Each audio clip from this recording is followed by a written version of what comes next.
Hello everyone, my name is Somalia Carter, owner of Loving Digital's Obituaries Design and Print Agency, and founder of Sold School of Loving Digitals. Welcome to Design Like a Pro, Print Ready AI Graphics. Let's begin.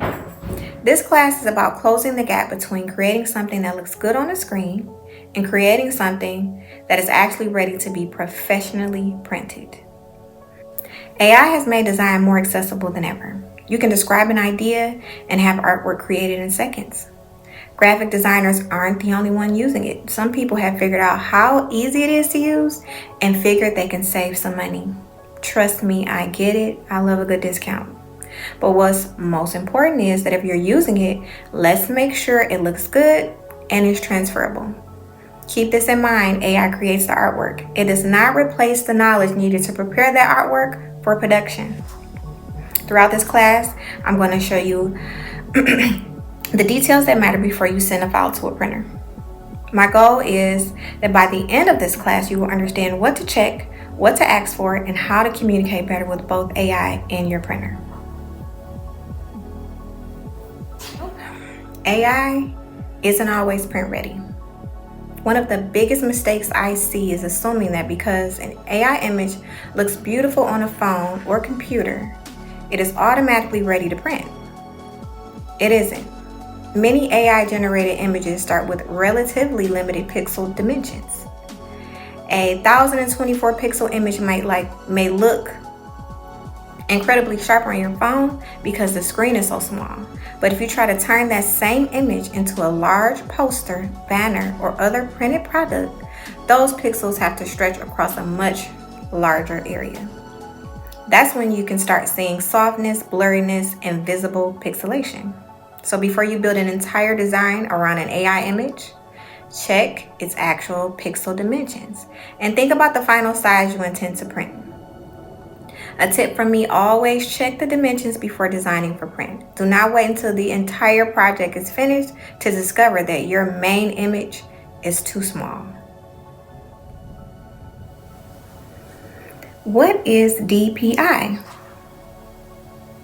Some people get DPI and pixels confused. They are not the same. DPI stands for dots per inch.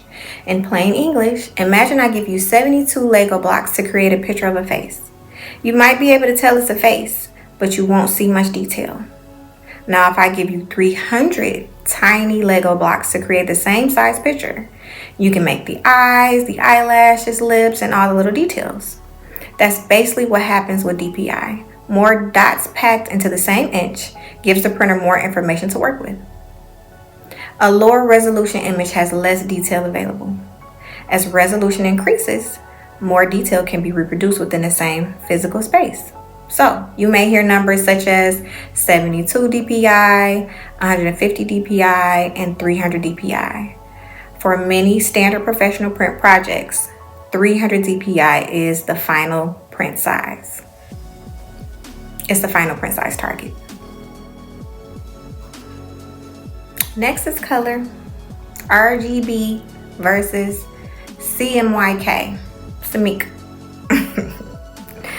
So, this is one of the reasons something can look different after it's printed. RGB stands for red, green, and blue. It is a color system designed for light-based displays such as phones, websites, social media, televisions, and computer screens. Screens can produce very bright, vibrant colors because they are literally illuminating light. CMYK stands for cyan, magenta, yellow, and black. You sometimes see them in cartridge colors for printers. These are inks used in many printing processes. Ink on paper behaves differently from light on a screen. That means a bright RGB color you love on your monitor may shift or appear less vibrant when printed. The goal is not to be afraid of color. It is to understand that screen color and print color are not identical. Also, check with your printer because different production methods and printers may have their own preferred color profiles and file requirements. Awesome. Two of the most important things when sending a design to print, whether it's AI or not, is the bleed and margins. So I'm gonna break down both of them, but I'm going to explain bleed first. Now the bleed gives the printer extra artwork beyond the final trim edge, so the finished piece can be cut cleanly. Imagine that your flyer has a pink background that is supposed to go all the way to the edge. Commercial trimming is extremely accurate, but paper can shift slightly during cutting. If your background stops exactly at the trim line, even a tiny shift can leave an unwanted white silver along the edge. That is why the background or image extends past the trim line into the bleed area. After printing, that extra area is trimmed away. The exact bleed requirement should come from your printer. A common requirement is like an eighth or 0.125 on each side, top, bottom, left, and right. Although some workflows or products may require more, if your printer requests like a 1/4 inch, follow their specifications. My specifications on my website is a 1/4 inch. So it's important. The important rule is anything intended to reach the edge should continue through the bleed area, while important text should stay away from it because it'll get cut. Okay. Now the margins, safe margins. Bleed protects the outside of your design. Safe margins protect the important information inside your design. Keep text, logos, QR codes, phone numbers, and important parts of photographs away from the trim edge. I generally recommend giving important content at least a 1/4 inch safe margin unless your printer provides a different specification. Think of the safe area as your comfort zone. A background can extend outside of it, but information someone needs to read or scan stays safely inside. A lot of times you'll see when you have to upload your print products to websites like mine or other commercial printers, they'll have a preview where you can see, and it'll have 2 or 3 lines. That's what those lines are. You want to make sure all the information is on the inside. Screenshots. I get it. It's so easy to take a screenshot of any graphics, any pictures, any receipts. However, when you are sending the printer screenshots, more than likely the pixels will be under the range. So send original files. Screenshots are created for viewing on a screen. They can introduce compression, reduce resolution, flatten text into pixels, and remove information that existed in the original design file. Something may look acceptable when you zoom out on your phone, but once it is enlarged or professionally printed, the loss of quality becomes much easier to see. So whenever possible, upload or send the original artwork or export a proper high-quality file from the program where the design was created. A screenshot should not replace the source file simply because it is convenient and easy. Exporting PDF files. Once your design is finished, how you export it matters.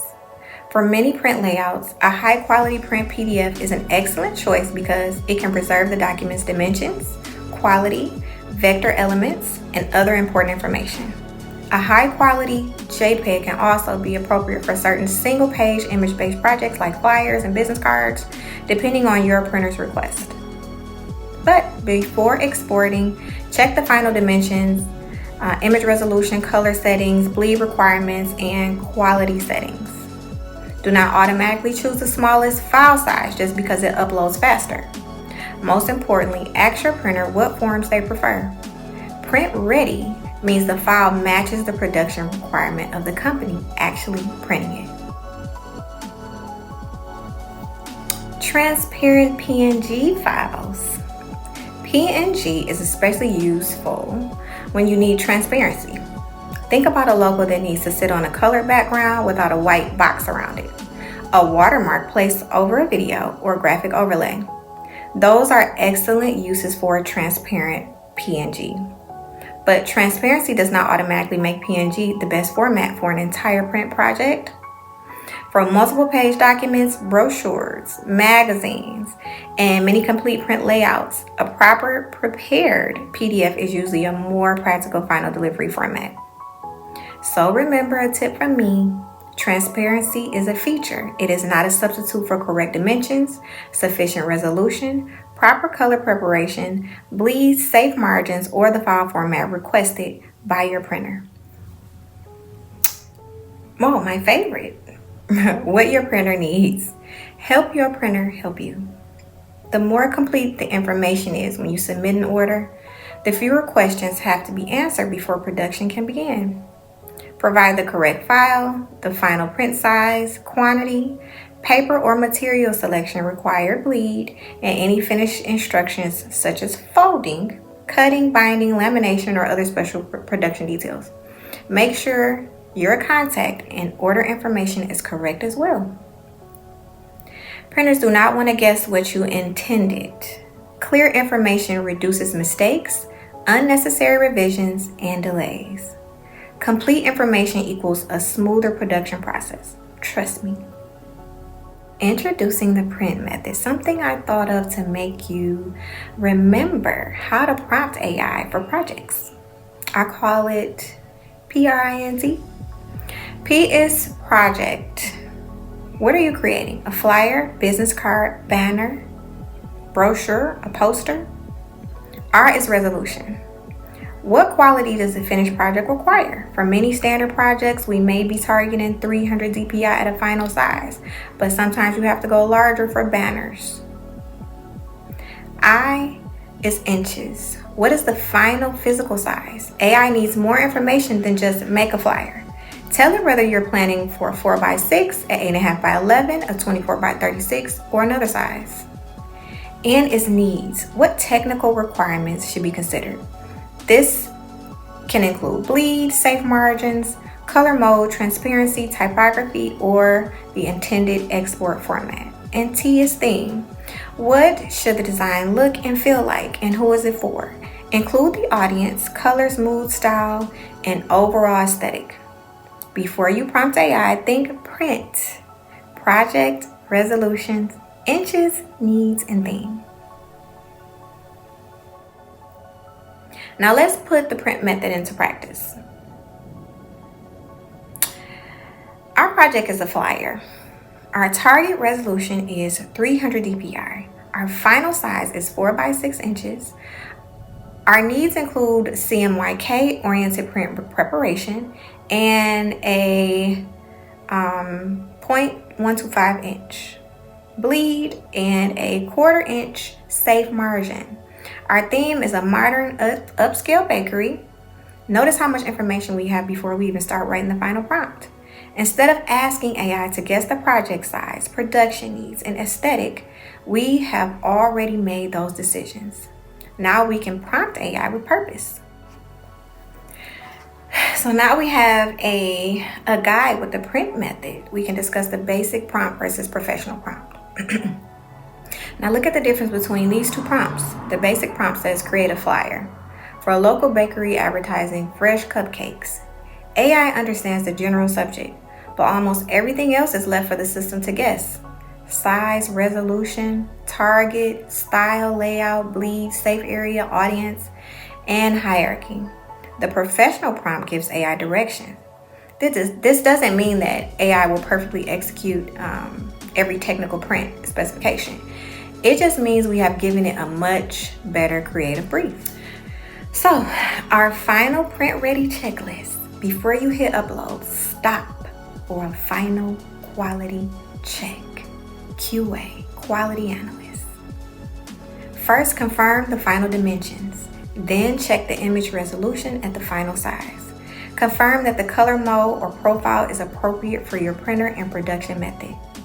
Make sure bleed is included when required and the important information remains inside the safe margins. Export a high quality PDF or whatever format your printer specifically requested. Make sure images and necessary assets are properly included. Guess what? Then proofread it. Spell check. names, dates, phone numbers, web addresses, QR codes, and contact information. Finally, review your printer specification one more time. A 30-second check before uploading can prevent an expensive reprint later. The prompt communicates what you want. Your job is to verify what you actually received.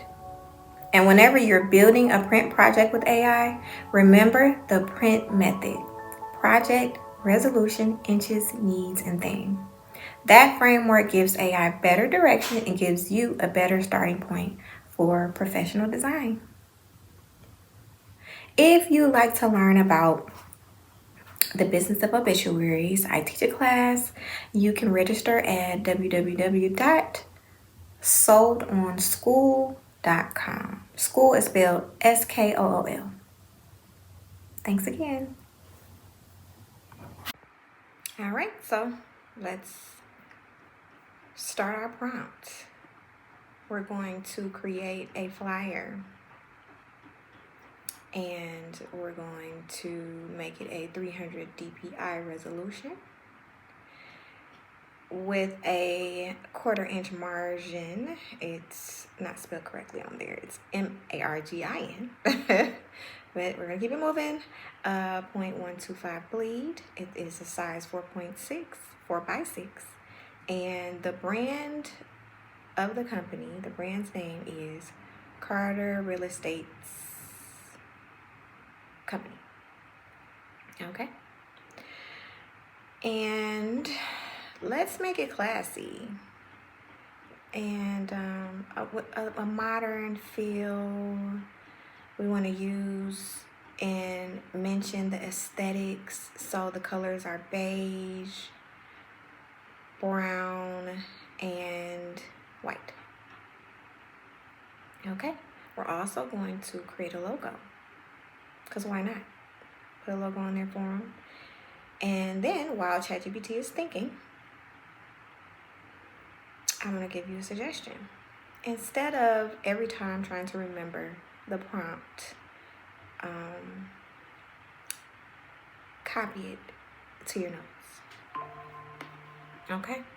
That way, you don't have to always create a new prompt. You can just copy it and change whatever it is that the client is requesting, or whatever it is that you need to change for a design that you're designing for yourself.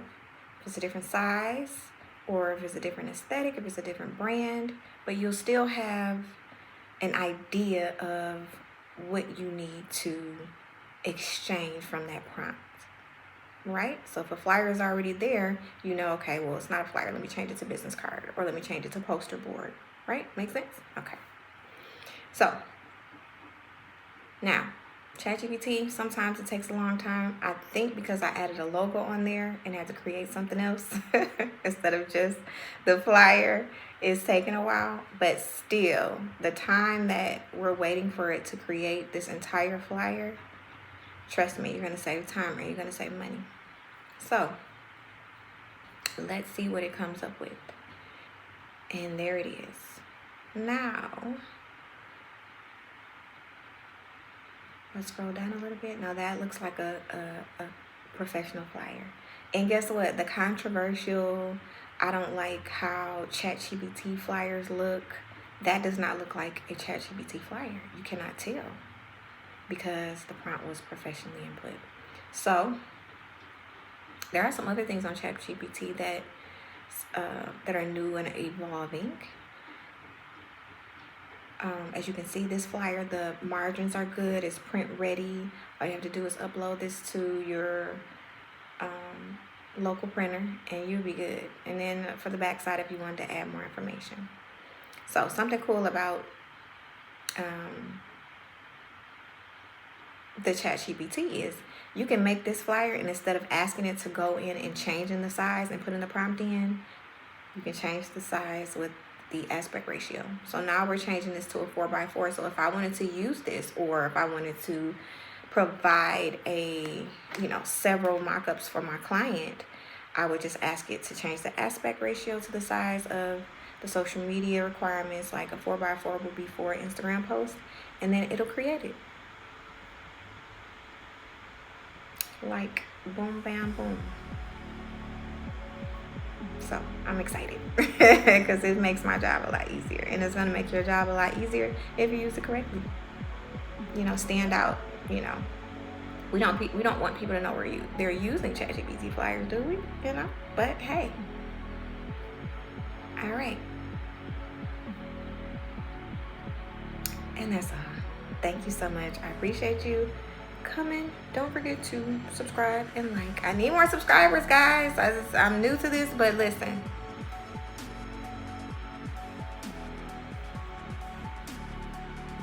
This is just the beginning.